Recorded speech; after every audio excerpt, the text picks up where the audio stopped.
Lo que vamos a hablar ahora es una continuación del evento de la semana pasada.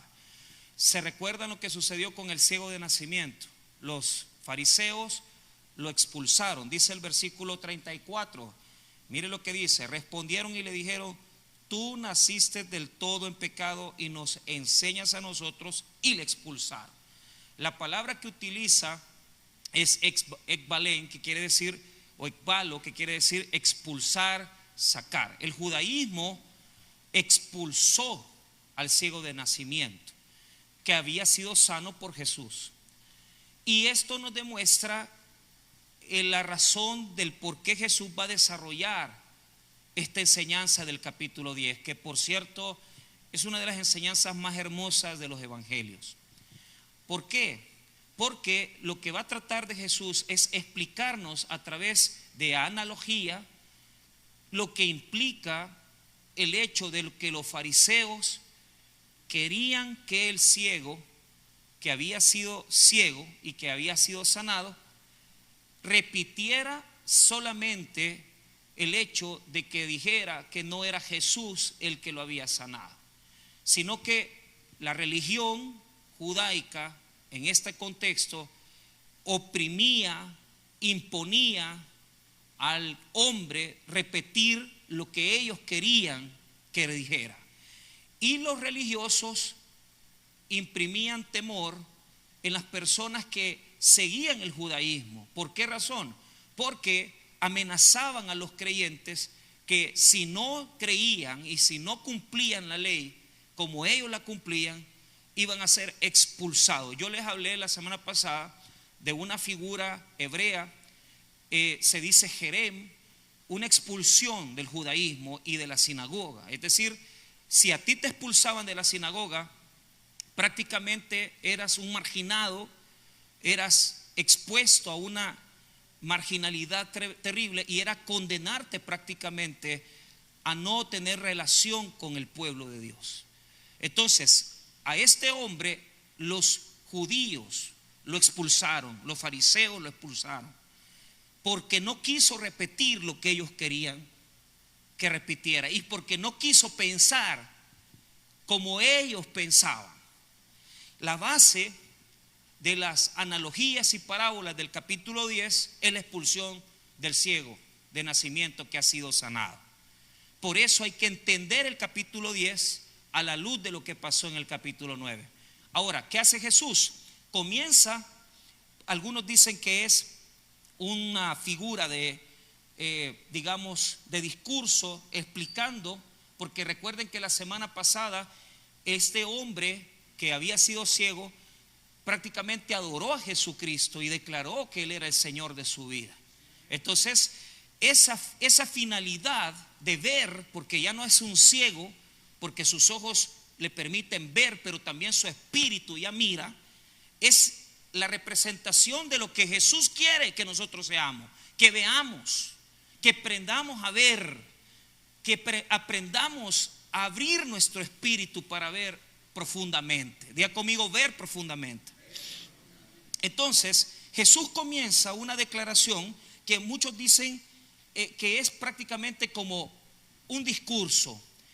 Prácticamente la semana pasada el que había sido ciego adora, pero comienza Jesús una declaración casi en tono de discurso. Entonces noten lo siguiente, mire lo que dice cuando cierra el versículo 40 y 41 del 9.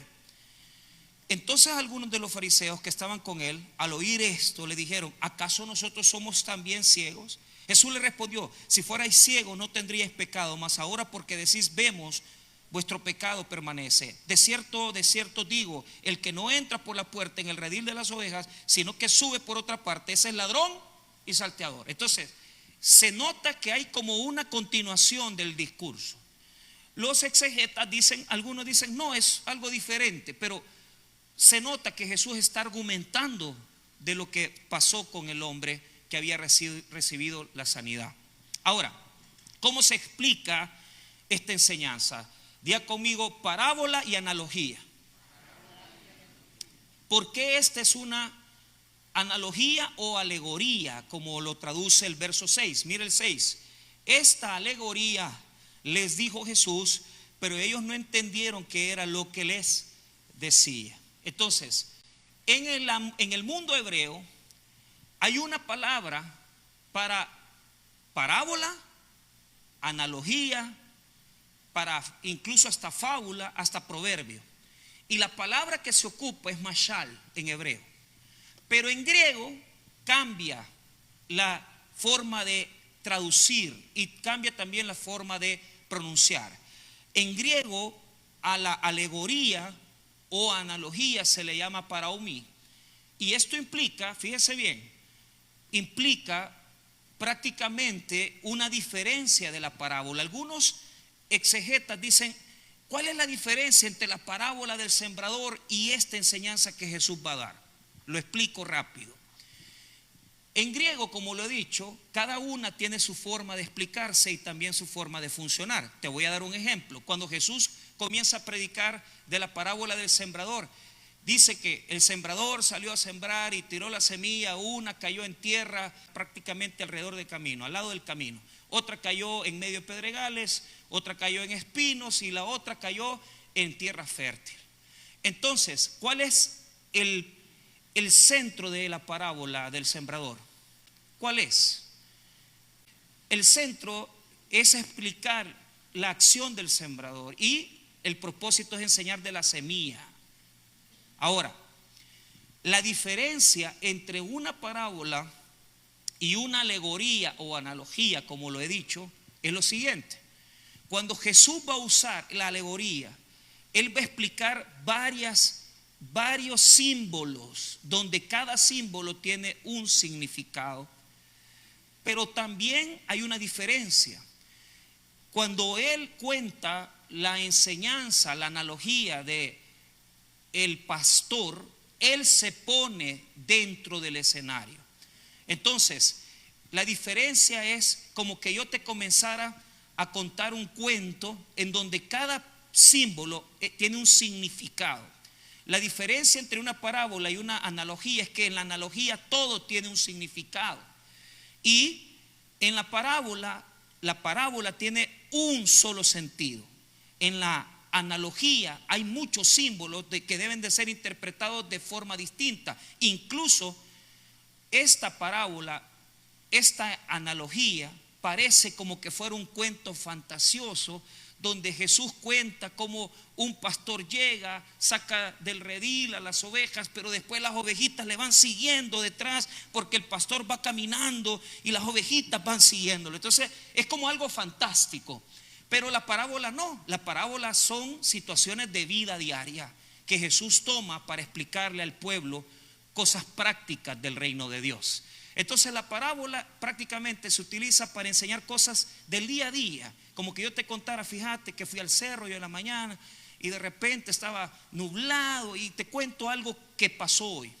En cambio, la analogía es algo que lleva más detrás, algo fantástico, alguna explicación más profunda y más simbólica que la parábola como tal. Entonces, lo interesante es que todas enseñan grandes elementos y grandes eventos de la fe en Cristo. Entonces, ¿cómo podemos resumir la enseñanza de la analogía? Tenemos que ir viendo lo que dice Jesús, qué significa cada uno, qué implica lo que Él dice que Él es el buen pastor. Ahora, ¿qué es lo que explica? Bueno, hay que dividirlo en dos partes. Primero, vea lo que dice, primero del versículo 1 hasta el verso número 2, está haciendo un contraste entre los pastores, entre el pastor que entra por la puerta y los pastores que son ladrones y salteadores. Diga conmigo, comparación entre lo bueno y lo malo. Jesús está comparando la acción del buen pastor con aquellos que no son buenos pastores, con aquellos que son ladrones y salteadores. Entonces, del verso 1 al 2 está la comparativa de cómo puede desarrollarse el pastorado. Los versos 3 al verso número 5 nos establecen la relación del pastor con sus ovejas. Diga conmigo, relación, para que no se le olvide. Entonces, del 3 al 5 es como el pastor se relaciona con las ovejas. Y el verso 6 nos habla acerca de una conclusión, una pequeña conclusión de lo que significa, del significado de lo que Jesús acaba de decir. Entonces, esta enseñanza se reduce a lo que voy a hablar ahorita. Jesús va a hablar de un pastor que va a entrar por la puerta y va a hablar de dos tipos de personas que van a entrar de forma escurridiza o de una forma estratégica para robar. Entonces, es interesante porque Jesús está hablando de los líderes religiosos, porque el ladrón y el salteador representan a líderes. En el Antiguo Testamento, los pastores no son lo que usted conoce como pastor ahora. El pastor en el Antiguo Testamento es el rey. Son políticos, son líderes. Entonces usted tiene que entender algo, ponga atención. La función pastoral no solamente, hoy en día, no solamente es de los que predican o enseñan. Todos tenemos un compromiso de pastorear, porque todos somos orientadores. Entonces la iglesia no puede comenzar a decir, es que los pastores tienen que... No, pastoreamos todos en diferentes medidas. ¿Por qué? Aquí hay hombres y mujeres que lo que pastorean son sus familias, son sus hogares. Hay hombres y mujeres que pastoreamos familias. Entonces el deber del pastorado, tanto dentro de la iglesia como fuera de la iglesia, es orientar a otros. ¿Por qué razón? Porque en el Antiguo Testamento Dios va a hablar por el profeta Ezequiel y les va a decir, miren, ustedes como reyes, como gobernantes han fracasado. Y es bien interesante esto. Establecían gobernantes porque había sucesión. Un rey moría y el siguiente descendiente era el hijo del rey. Entonces a ellos no les quedaba oportunidad de escoger. Entonces Dios en el Antiguo Testamento les dijo, voy a traer un pastor que es el pastor de todos los pastores. Y ese pastor se llama Jesucristo. ¿Por qué? Porque Él es el único que nos puede gobernar. Diga conmigo, Jesús gobierna mi vida. Mientras usted sepa eso y entienda eso y comprenda que Jesús es su pastor, quien lo guía, quien lo orienta, usted nunca se va a perder. ¿Sabe por qué? Porque nosotros en la Biblia aparecemos como ovejas. El ser humano es parecido a la oveja en el sentido que no conoce, no tiene entendimiento para guiarse. Podés producir, podés llegar a tener economía, profesión, pero el sentido de vida nunca lo adquirís hasta que conoces a Jesucristo. ¿Por qué? Hasta que conoces a Jesús, sabes cuál es tu propósito. Entonces, Cristo es el pastor anunciado en el Antiguo Testamento, pero tenemos un deber, todos los cristianos, de no tener tampoco malos pastorados. Porque si lideramos el hogar, si lideramos la empresa, si lideramos el negocio, si lideramos los grupos, no tenemos que seguir el ejemplo de los malos pastores. Por lo tanto, la palabra pastor, poimen en griego, es una figura política que tiene relación con el rey y tiene relación con gobernar. Solo quiero que usted vaya a Ezequiel 34 para que quede este ejemplo y que sepa usted que Ezequiel profetizó acerca de la venida del verdadero pastor. Ezequiel 34, hay que hacerle justicia a la profecía. Por si usted no lo sabe, el profeta Ezequiel dio testimonio de que los reyes de Israel eran malos pastores y solamente vendría alguien más que vendría a sustituir a esos malos pastores. Mire, Ezequiel 34. ¿Por qué cuesta que el pueblo abra sus ojos? Porque siempre nos ilusionamos con los líderes. Toda la vida ponemos nuestros ojos en los hombres.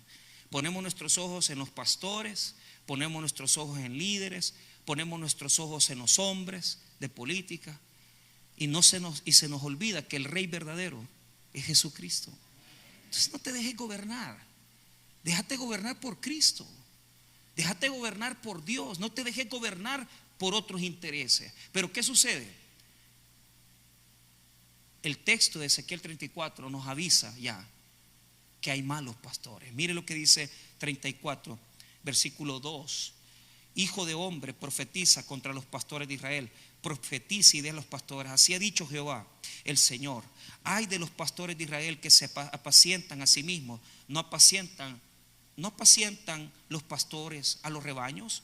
Coméis la grosura y os vestís de la lana. La engordada degolláis, mas no apacentáis a las ovejas. No fortalecisteis las débiles, ni curasteis la enferma, no vendasteis la perniquebrada, no volvisteis al redil la descarriada, ni buscasteis la perdida, sino que os habéis enseñoreado de ellas con dureza y con violencia. Entonces, ¿cuál es el error de los reyes? Enseñorearse de lo que está debajo de ellos. Enseñorearse. El poder embriaga y se nos olvida. Entonces nos comenzamos a sentir como que siempre vamos a estar, como que siempre vamos a ser nosotros, y se nos olvida que todos pasamos nada más por este mundo. Estamos de paso. No hay que enamorarse de los puestos, no hay que enamorarse de las posiciones, ni tampoco hay que enamorarse del poder ni de las riquezas que da el poder. Hay que acordarse que en este mundo el que manda es Jesús, no nosotros. Si tú tienes claro eso, no hay problema, porque mira el 34 verso 23, ahí está la profecía de la venida del Mesías. 23: y levantaré sobre ellas a un pastor, y él las apacentará, a mi siervo David, él las apacentará, y él les será por pastor. ¿De qué está hablando? De un descendiente de David. Para nosotros ese descendiente de David se llama Jesucristo de Nazaret. Ahora, note lo siguiente: ¿cuál es el error de los reyes? Que se enseñorean de las ovejas, pero lo hacen con las débiles. O sea, la hacen, con las que ellos pueden manipular. A la oveja débil, a la oveja perniquebrada, a la oveja perdida, no la quieren. Ellos quieren a la oveja que tiene grosura, que tiene pelaje, pero a la ovejita tiernita, a la oveja que no tiene nada que sacarle, ahí la dejan porque no tiene ningún beneficio. Entonces tenemos una inclinación a ser malos pastores. Por eso generalizo y utilizo la palabra pastor, porque la Reforma Protestante la puso en moda y dijo: no, los pastores, ¿verdad? Y los pastores se volvieron pastores evangélicos, pero no es así. El pastorado es de todo aquel que lidera. Ahora, vea lo que dice nuevamente Juan capítulo 10 y veamos los primeros dos versículos. Los primeros dos versículos nos hablan, el punto central de los dos versos es la puerta. Diga conmigo: la puerta. ¿Por qué? Porque la forma correcta de entrar por la puerta es llegando simplemente por el lugar y por el espacio que está hecho en el redil para entrar. El redil, en este texto griego, en el original, tiene la tendencia de escribirse como un círculo donde se han puesto un muro prácticamente para que no se salgan las ovejas. No era un gran muro, era un muro suficiente para que la oveja no saltara y se saliera de ese círculo donde los pastores dejaban. Entonces, cuando los pastores llevaban a las ovejas a alimentarse de día, los pastores cuidaban todo el día a la oveja y por la tarde la llevaban al redil para que en el redil ellas tuvieran protección de los animales salvajes, de los animales que podían hacerles daño. Pero una característica importante es que se les cuidaba, se les protegía para que no se las robaran o no se las comieran. Entonces el redil es la religión de Israel, que cercaba a las ovejas para oprimirlas y enseñorearse de ellas. Oiga lo que le voy a decir: cuando alguien le quiere imponer su forma de pensar para que usted repita como perico lo que esa persona quiere, desde ese momento usted ya no es libre. Ese es el problema de los malos líderes. Esa cuestión de ser patrones, señores, y el esclavo que tiene que hacerme caso, eso no. Mire, si usted va a entrar a la iglesia y usted tiene un líder, usted tiene que respetar su líder, pero usted tiene que tener capacidad de reflexión.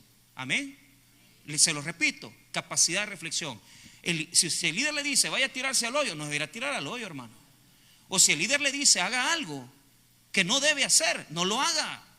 Porque para eso Dios le dotó de un cerebro y de un corazón, para que usted le haga caso a Jesús, no al hombre.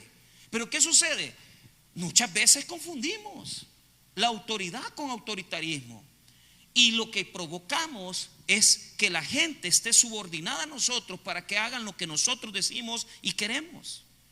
La gente tiene que aprender a pensar. Por eso en esta iglesia a mí no me interesa que usted venga y repita lo que yo digo. Lo que me interesa es que usted piense.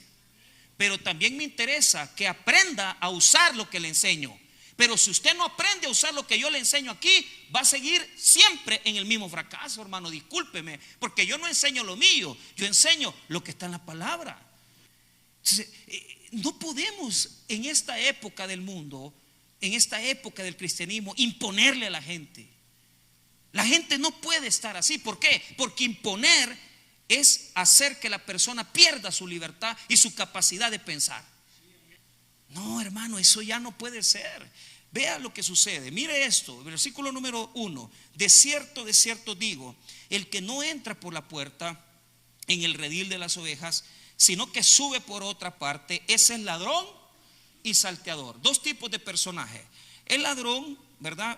La palabra salteador, lestos en griego, es un guerrillero. Quiere decir, el ladrón entra de escondidas, pero no es violento. El salteador es un guerrillero que entra y con violencia hace las cosas. Ahora, ¿cuál es la diferencia? No entran por la puerta, se esconden. Vea, ningún tipo de persona que quiera que su familia, que quiera que sus hijos, que quiera que su esposo o su esposa estén bien, va a seguir el camino de entrar por atrás. ¿Por qué? ¿Cuál es la distinción del ladrón y el salteador? ¿Qué es lo que andan buscando ellos con las ovejas? Robárselas, sacrificarlas. ¿Por qué? Por su propio interés, para beneficiarse a sí mismo. ¿Cuántas veces has usado a las personas para acostarte con ellas? Y lo lograste. ¿Y qué tuviste después? Nada. Porque solo las usaste. Y mucha gente entra por atrás del muro del redil. Entonces, ¿qué hay que enseñarle a la oveja? Hay que enseñarle a la oveja que hay pastores, líderes, guías, que lo único que van a querer es beneficiarse a sí mismos. Pero no quieren que usted crezca, no quieren que usted se desarrolle. Porque si lo tienen encerrado en el redil, aquí, no, tiene que ser así. Y si no viene a tal hora, usted pierde la salvación. Y si usted tal cosa, usted pierde la salvación. No, hombre, hermano, toda la vida vamos a estar perdiendo la salvación. Hay que cambiar. Entonces, ¿cuál es la diferencia entre estos salteadores que buscan su propio beneficio? Toda cosa que hagas con la intención de beneficiarte tú mismo, te va a salir mal. Vas a fracasar. Cualquier cosa, sexo, dinero, que una venta, y que mire, pastor, que yo saqué esto. ¿A costa de qué lo sacaste? ¿A costa de herir personas?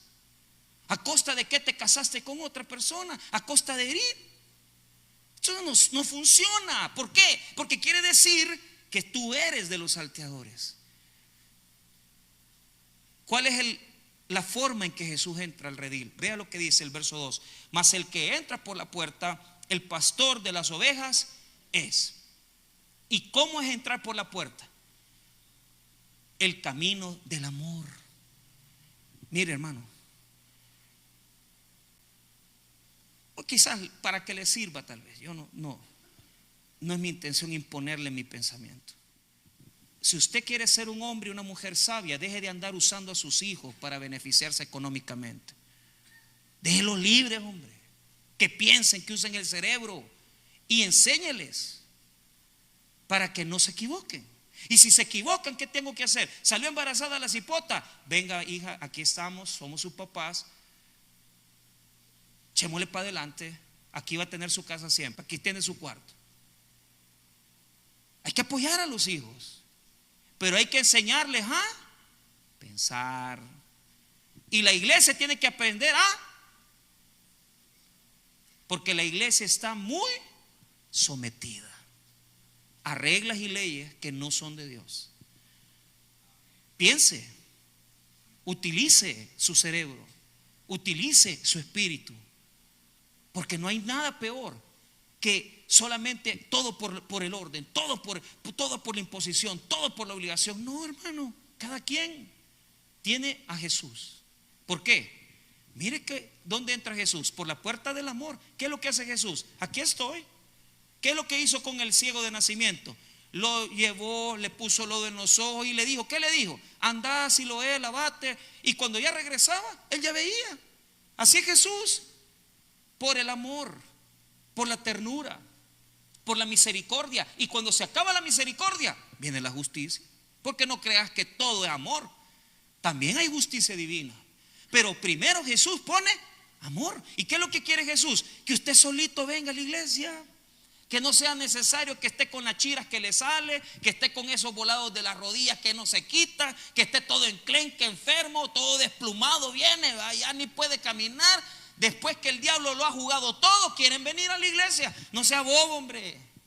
Busque por amor a Cristo.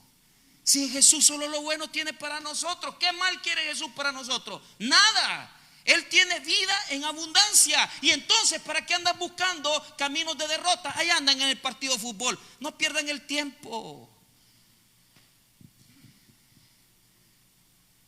Sean libres, hombre. Si tomáramos el evangelio y lo pusiéramos en nuestra vida en uso, uy, hermano, fuéramos libres. Porque Jesús no viene a imponer, Jesús no viene a saltar por atrás. Venga, oveja, aquí le digo lo que tiene que hacer y ya va a ver y dos azotes. No, hombre, hermano, tranquilo. Jesús camina por amor. Pero mire qué bonito. Entra por la puerta, no por como los salteadores. Verso 3. A este abre el portero y las ovejas oyen a su voz. Y a sus ovejas llama por nombre y las saca. ¿Por qué? Porque conoce lo que tú eres. O sea, te conoce por tu historia, porque viviste cuando estabas pequeño, pequeña. O sea, Jesús no anda hablándole, no te dice, ovejas vengan. No, te conoce interiormente. Tengas el título que tengas, te conoce íntimamente. Entonces el pastorado de Jesús no es como el pastorado que nosotros aquí tenemos en el cristianismo, que no funciona. No funciona. Tanto hermano enfermo, tanto hermano necesitado. ¿Y cómo? No se puede. Entonces, ¿qué tenemos que hacer?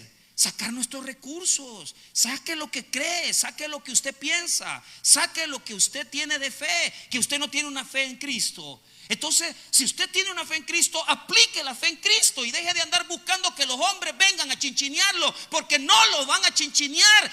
Chinchinéese usted solo creyendo en Jesucristo. Deja de andar buscando un evangelio fácil donde todas las cosas están resueltas. No existe. Solo las iglesias, en otras iglesias, venga, voy a orar por liberación de demonios. Vamos a orar para que Dios lo bendiga y que mañana le caiga $1000. Vaya a trabajar, Aragán. Ay, que mire que vamos a orar que le libere de ese espíritu de codicia, de ese espíritu de lascivia. Compóngase, hombre. Compóngase. Arregle su vida. Es que ya estoy viejito, pastor, ya me queda poco por vivir. Lo poquito que le queda, arréglelo, hombre. Pero todavía están esperando que venga quien ore, quien supla, quien venga aquí con una gran unción y que se sienta el fuego del Espíritu. No vas a sentir nada. Nadie va a hacer nada si tú no haces nada por ti mismo. ¿Y qué es lo que hace Jesús? Te llama, arregla tus cosas, hombre. Y mire qué bonito. Mire qué bonito la relación que tiene con nosotros. Verso 4 para cerrar. Cuando ha sacado fuera todas las propias, va delante de ellas y las ovejas le siguen porque conocen. ¿Qué es lo que dicen las ovejas? ¿A dónde va Jesús? Delante. ¿A quién estamos siguiendo? A Jesús. Y Él nos conoce y yo lo conozco. Entonces se da cuenta, hermano, que lo más grande del evangelio no es venir a aceptar a Cristo. ¿Qué es lo más grande del evangelio? Seguirle y morirse siguiéndole a Él. Hasta que nos entierren vamos a seguir a Cristo. Pero aquí hay gente, ya acepté a Cristo, ya tengo a Cristo en mi corazón. Ya tenés lo primero, hoy te falta pasar primero, segundo, tercero, hacer noveno, los 2 años de bachillerato general y los 5 años de licenciatura y los 3 años de maestría, y te falta todavía mucho que sufrir para sacar el doctorado. 4 años más, papá. Pero cuando te murás, el Señor te va a decir: gracias, te recibo en mi gloria porque fuiste fiel en lo poco. Entra al gozo de tu Señor, mi siervo, mi sierva, porque me serviste, no te achicaste, venías a la iglesia con el dolor, pasaste la escasez, nunca renegaste, pasaste la necesidad y siempre me adoraste, pasaste la enfermedad y me glorificaste. Por eso te mereces entrar a la gloria. ¿Por qué? Porque me seguiste toda tu vida y te vas a enterrar, pero creyendo en Jesucristo como Señor y Salvador de tu vida. No es una decisión emocional, es una vida de seguir y creer hasta el último día de mi vida en Jesucristo, en no renunciar, en no dejar el evangelio tirado. Ay, ya no tengo tiempo de venir a la iglesia. Ay, es que el trabajo. ¿Y quién es? ¿Y quién sos vos, semejante indio? Si no tenías ni trabajo ni para comer tenías, y hoy que te han dado gerencia en la empresa ya no venías a la iglesia. Imagínate. Y cuando antes de ser doctora, y antes de ser doctor, ¿qué es lo que era? Vos no era nada. Y ahora, tengo que hacer, tengo que aquí, ya te quiero ver, ¿oíste? Cuando no te den trabajo, ¿a quién vas a buscar? A Jesucristo, que Él es el que va delante de nosotros. Deje de poner su esperanza en el hombre, ponga su esperanza en Jesús. Y la alegoría cierra. Pero mire qué bonito en el 5: mas el extraño no seguirán, sino huirán de él, porque no conocen la voz de los extraños. Esta alegoría les dijo Jesús, pero ellos no entendieron qué era lo que les decía. O sea, no comprendían. Porque también hay extraños que vienen a gritarnos. Hay hombres y mujeres que quieren quitarnos nuestro corazón de seguir a Cristo. Pero no tenemos que cambiar. Hermano, no cambie. Mire, pastor, ¿y cómo hago para que mi vida prospere? ¿Y cómo hago para que mi vida sea mejor? 3 reglas te voy a dar. Todos los días lee la palabra. Josué 1. Sin dejar de leerla todos los días, a la misma hora, en el mismo canal. ¿Por qué? Porque eso paga y te hace pensar. 2. Nunca abandones los caminos de Dios. Jamás. Seguí adelante, haciendo lo mismo siempre, viniendo al culto, adorando, pasando las lluvias y los soles, pero no moviéndote. Que nadie te haga cambiar tus convicciones.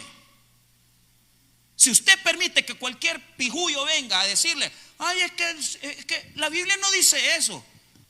Mira, sacó una pedrada y le decís: te la voy a zampar, ¿oíste?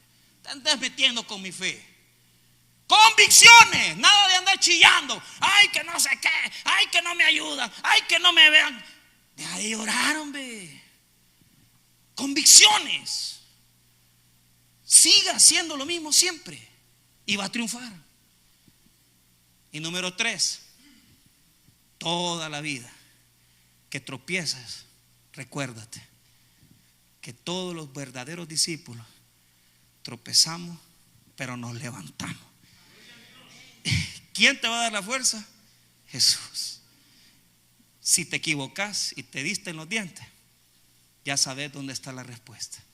En el mismo lugar, en la misma casa y en el mismo espacio donde Dios te llamó. en el Evangelio del Señor Jesucristo. Vamos a orar, hermanos.